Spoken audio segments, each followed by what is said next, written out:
சமூக மீடியா சொந்தங்களுக்கு வணக்கம். இன்றைய நாளிலும் மற்றொரு உலக செய்திகளின் ஒரே பார்வையோடு இணைந்திருக்கின்றோம். அந்த வகையிலே பிரித்தானிய அரசாங்கத்தின் அதிரடி 100க்கும் மேற்பட்டோர் கைது.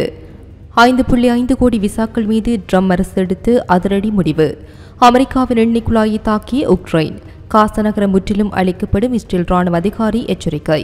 ட்ரம்பை கதறவிடும் சீனா. பிரேசில் அமெரிக்காவின் ரூபாய் 4 லட்சம் கோடி காலி.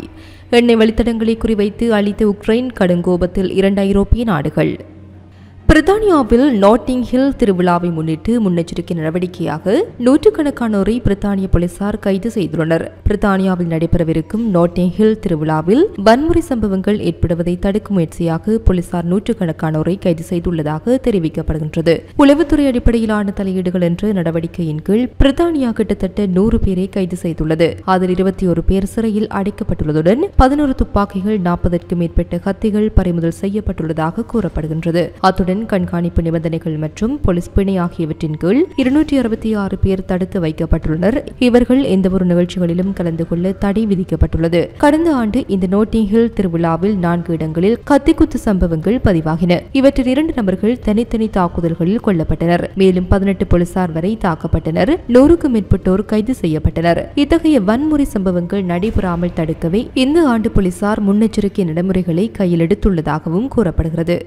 5.5 கோடி வெளிநாட்டினரின் விசாக்களை மதிப்பாய்வு செய்து வருவதாக அமெரிக்க வெளியுறவுத்துறை அறிவித்துள்ளது. இந்த மதிப்பாய்வில் யாராவது விசா விதிகளை மீறியது கண்டறியப்பட்டால் அவர்களின் விசா உடனடியாக ரத்து செய்யப்படும். மேலும் அவர்கள் அமெரிக்காவில் இருந்தால் அவர்களின் நாட்டிலிருந்து நாடு கடத்தும் செயல்முறை தொடங்கப்படும் என்றும் வெளியுறவுத்துறை தனது அறிக்கையில் தெரிவித்துள்ளது.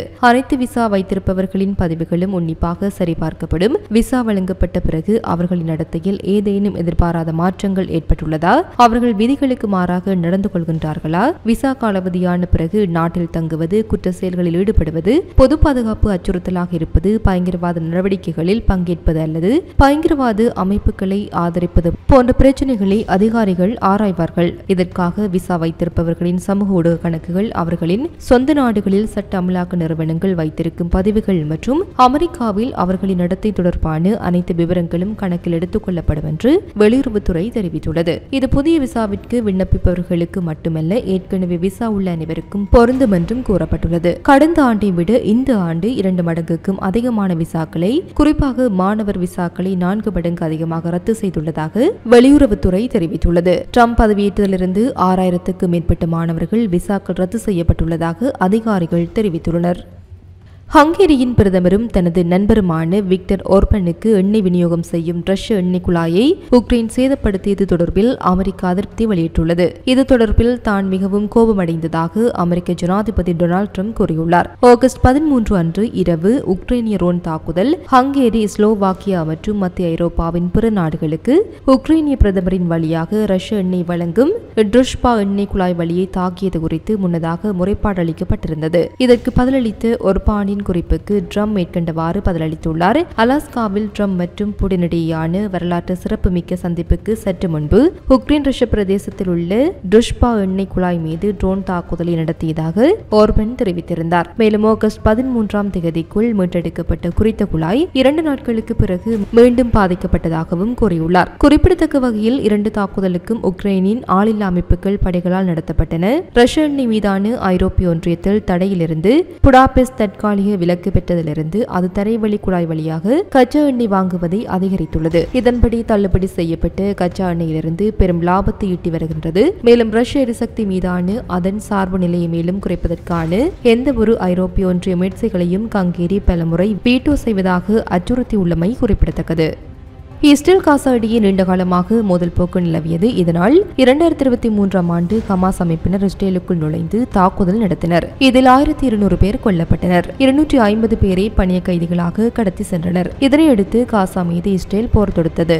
22 மாதங்களாக நடைபெற்று வரும் இந்த போரில் இதுவரை சுமார் 63000 பாலஸ்தீனியர்கள் பலியாகியுள்ளனர். எனவே பேச்சுவார்த்தை மூலம் போரை முடிவுக்கு கொண்டு வருமாறு உலக நாடுகள் பலவும் வலியுறுத்துகின்றன. இதனையடுத்து மீதமுள்ள பணிய கைதிகளை ஒப்படைத்தல், ஆயுள் குறைப்பு குறைப்பு உள்ளிட்ட பல்வேறு நிபந்தனைகளை ஹமாஸ் அமைப்பினருக்கு இஸ்ரேல் நிபந்தனை விதித்தது. இந்த நிபந்தனையை நிறைவேற்றும் வரை காசா மீது தாக்குதல் தொடரும் எனவும் இதற்காக ராணுவத்திற்கு முழு அதிகாரம் வழங்கப்பட்டுள்ளது எனவும் இஸ்ரேல் பிரதமர் பெஞ்சமின் நெதன்யாகு கூறினார். இந்த நிலையில் இஸ்ரேலின் நிபந்தனை ஏற்கவில்லை எனில் காசா நகரம் முற்றிலும் அழிக்கப்படும் என ராணுவ அதிகாரி காட்ஸ் எச்சரிக்கை விடுத்துள்ளார்.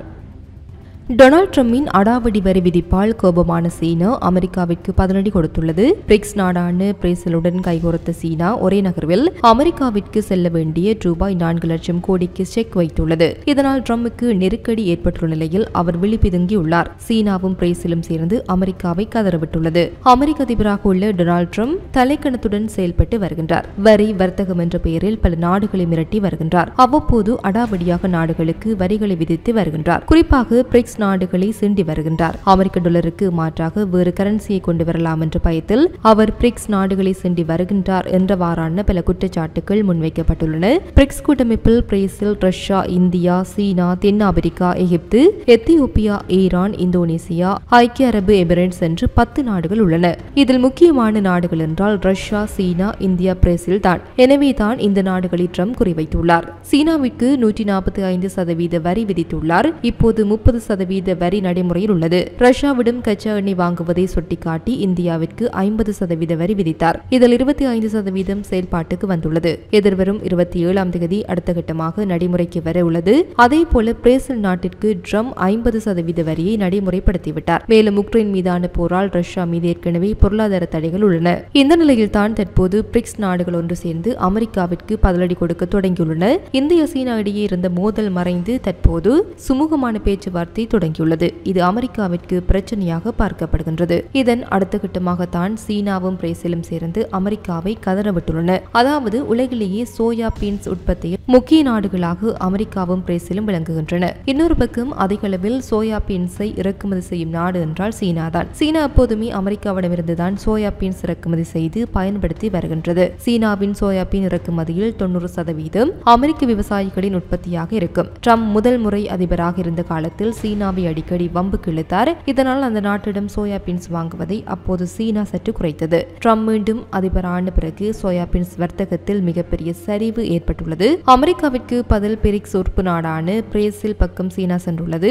கடைசி 7 மாதங்களில் 6 கோடியே 10 லட்சம் டன் சோயா பீன்ஸை சீனா இறக்குமதி செய்து இருக்கின்றது. இதில் வெறும் 25% மட்டும்தான் அமெரிக்காவிலிருந்து இறங்கியது. 70% சோயா பீன்ஸ் பிரேசில் இருந்துதான் இறக்குமதி செய்யப்பட்டது. குறிப்பாக கடந்த ஜூலை மாத சோயா பீன்ஸ் இறக்குமதியில் அமெரிக்காவை மொத்தமாக கலற்றி விட்டுவிட்டது சீனா. அந்த மாதம் மொத்தம் 1 கோடியே 14 லட்சம் டன் சோயா பீன்ஸை சீனா இறக்குமதி செய்தது. இதில் 1 கோடியே 3 லட்சம் டன் பிரேசிலில் இருந்து வாங்கியது. வெறும் 4.2 லட்சம் டன் தான் அமெரிக்காவிடமிருந்து இறக்குமதி செய்யப்பட்டது. அதாவது 90% சோயா பீன்ஸை பிரேசிலிடமிருந்தும் வெறும் 4% சோயா பீன்ஸை அமெரிக்காவிடமிருந்தும் வாங்கியிருக்கிறது சீனா. இந்த ஆண்டு மொத்தம் 16 கோடியே 70 லட்சம் டன் சோயா பீன்ஸை பிரேசில் உற்பத்தி செய்யக்கூடும். இதில் 11 கோடி டன் சீனாவிற்கு அனுப்பப்பட இருக்கின்றது. இதன் மொத்த மதிப்பு கிட்டத்தட்ட ரூபாய் 4 லட்சம் கோடி. இவ்வளவு பணமும் அமெரிக்காவிற்கு போக வேண்டியது ட்ரம்ப் காட்டிய அடாவடியில் இப்போது பிரேசிலுக்கு செல்கிறது. இது அமெரிக்காவிற்கு பெரிய சிக்கலை ஏற்படுத்தி உள்ளது. ஏனென்றால் அமெரிக்காவின் விவசாயிகள் பெரிதும் பாதிப்பை எதிர்கொள்ள தொடங்கியுள்ளனர். சோயா பீன்ஸ் விவசாயிகள் பிரச்சனைக்கு தீர்வு கேட்டு ட்ரம்புக்கு மனு அளித்து வருகின்றனர். ஆனால் ட்ரம்ப் இன்னும் செவி சாய்க்கவில்லை. வரும் காலத்திலும் சோயா பீன்ஸை பிரேசிலிடமிருந்து தான் சீனா வாங்கும் என்பதால் ட்ரம்ப் தற்போது சிக்கலில் மாட்டியுள்ளார். ஏனென்றால் சீனா என்பது சோயா பீன்ஸுக்கு பெரிய மார்க்கெட். அங்குள்ள மக்கள் தொகைதான் இதற்கு காரணம். இப்போது ட்ரம்பின் அடாவடியால் சீனாவும் பிரேசிலும் சேர்ந்து அமெரிக்க விவசாயிகளை கதறவிட்டுள்ளனர். முன்னதாக பிரேசில் அதிபர் லூலா இந்திய பிரதமர் மோடியிடம் பேசினார். பின்னர் சீன அதிபர் ஜின்பிங்கிடம் பேசினார். வர்த்தகத்திற்கு எந்த வகையிலும் அமெரிக்காவை நம்பியிருக்க வேண்டாம். வரக்கூடிய காலத்தில் நாமே நமக்கு தேவையானதை செய்து கொள்வோம் என்று அழைப்பு விடுத்தார். அதோடு விரைவில் இந்தியா வருவதாகவும் லூலு பிரதமர் மோடியிடம் தெரிவித்துள்ளார். மறுபுறம் தேசிய பாதுகாப்பு ஆலோசகர் அஜித் தோவால், வெளியுறவுத்துறை அமைச்சர் ஜெய்சங்கர் ரஷ்யா சென்றனர். விரைவில் புடின் இந்தியா செல்லவுள்ளார். அதேபோல் இந்த மாத இறுதியில் பிரதமர் மோடி சீனா செல்கின்றார். சீனாவில் ஷங்காய் ஒத்துழைப்பு மாநாட்டில் பங்கேற்கிறார். இப்படி Modi, Xi Jinping, Putin, Lula உள்ளிட்ட பிரிக்ஸ் தலைவர்கள் ஒன்று கூடியுள்ளது அமெரிக்காவின் வயிற்றில் புலியை கரைத்துள்ளது. ஏனென்றால் சோயா பீன்ஸ் விவகாரத்தில் அமெரிக்கா வேண்டாம் என்று பிரேசில் பக்கம் சீனா சென்ற ஒரு முடிவு காரணமாக ட்ரம்புக்கு ஆண்டுதோறும் ரூபாய் 4 லட்சம் கோடி வரை அடிவிழும் நிலை வந்துள்ளது. இப்படி இந்தியா, ரஷ்யா உட்பட பிற பிரேசில் நாடுகள் முடிவுகளை எடுக்கும் பட்சத்தில் ட்ரம்பும் அமெரிக்காவும் நிச்சயம் பெரும் சரிவை எதிர்கொள்ளும் என்பதில் ஐயமில்லை என்கின்றனர் பொருளாதார நிபுணர்கள். எண்ணெய் வழித்தடங்களை அளித்த உக்ரைன் மீது நடவடிக்கை எடுக்க வேண்டும் என ஐரோப்பிய ஒன்றியத்திடம் ஹங்கேரி மற்றும் ஸ்லோவாக்கியா நாடுகள் கோரிக்கை முன்வைத்துள்ளனர். உக்ரைன் சமீபத்தில் ரஷ்யாவில் உள்ள உனேச்சா எண்ணெய் உந்து நிலையத்தில் இரவு நேரத்தில் நடத்திய தாக்குதலில் ஹங்கேரி மற்றும் ஸ்லோவாக்கியா ஆகிய இரண்டு நாடுகளின் துருஷ்பா எண்ணெய் வழித்தட விநியோகங்கள் கடுமையாக பாதிக்கப்பட்டுள்ளன. ஹங்கேரி மற்றும் ஸ்லோவாக்கியா ஆகிய இரு நாடுகளும் ரஷ்ய எண்ணெய் அதிக நம்பியுள்ள நிலையில் இந்த எண்ணெய் வழித்தடம் தாக்கப்படுவது ஒரு வாரத்தில் 3வது முறையாகும். இதனையடுத்து ஐரோப்பிய ஒன்றியத்திடம் ஹங்கேரி மற்றும் ஸ்லோவாக்கியா ஆகிய இரு நாடுகளும் நடவடிக்கை எடுக்க கோரி முறையிட்டுள்ளனர். துருஷ்பா எண்ணெய் வழித்தடம் மீதான தாக்குதலுக்கு உக்ரைன் இதுவரை அதிகாரப்பூர்வமாக பொறுப்பேற்கவில்லை. ஆனால் உக்ரைனின் ஆளில்லா விமானப்படையின் தலைவர் டிராபட்ஃப்ரோவ்டி துருஷ்பா எண்ணெய் வழித்தடம் தாக்கி அளிக்கப்பட்டது தொடர்பான காட்சிகளை டெலிகிராமில் வெளியிட்டுள்ளார். அதில் டிராபட்ஃப்ரோவ்டி ரஷ்யர்களை வீட்டுக்கு செல்லுங்கள் என குறிப்பிட்டுள்ளார். இந்த நிலையில் தான் ஹங்கேரி மற்றும் ஸ்லோவாக்கியா நாடுகளில் வெளியுறவு அமைச்சர்கள் உக்ரைன் மீது நடவடிக்கை எடுக்குமாறு கடிதம் எழுதி அனுப்பியுள்ளனர். இருப்பினும் இது தொடர்பாக ஐரோப்பிய ஒன்றியம் எத்தகைய அறிக்கைகளையும் வெளியிடவில்லை என்பதும் குறிப்பிடத்தக்கது. இத்துடன் சமூக மீடியாவின் உலக செய்தி அறிக்கைகள் நிறைவு பெறுகின்றன. தொடர்ந்தும் சமூக மீடியாவோடு இணைந்திருங்கள். இது போன்ற பல செய்திகளை தெரிந்து கொள்ள நம்முடைய சமூக மீடியா யூடியூப் சேனலை சப்ஸ்கிரைப் செய்து அருகிலுள்ள பெல் பட்டனை கிளிக் செய்யுங்கள். மேலும் செய்திகளை உடனுக்குடன் தெரிந்து கொள்ள சமூகமீடியா.com என்ற இணையதளத்தின் வாயிலாக எங்களுடன் இணைந்திருங்கள்.